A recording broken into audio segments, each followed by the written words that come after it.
Okay? So as we can observe, photosynthesis and respiration occur in almost cyclic mammalian plants. So it happens sa body. Okay? The case is different. Why? Because they cannot produce their own food.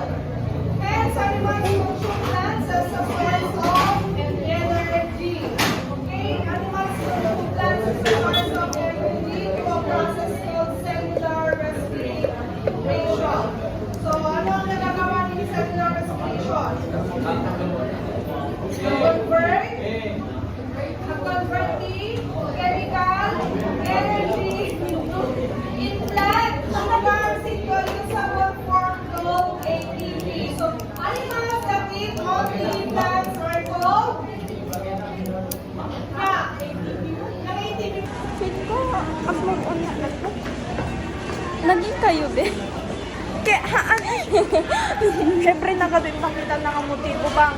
Sabi sa na I love you kanya. Ako ba? Hindi na-expose mo kay din. Hintah. So guys, tignan niyo ang kanilang wishlist. So guys.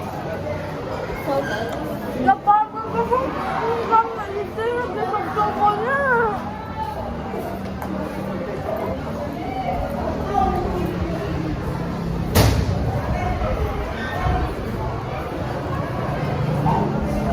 So my God.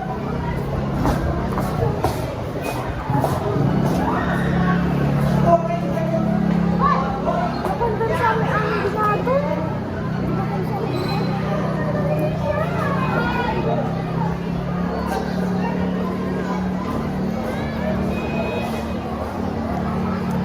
Sorry guys. Ito nga first. Oh my God. Napanggal mo. Kita na.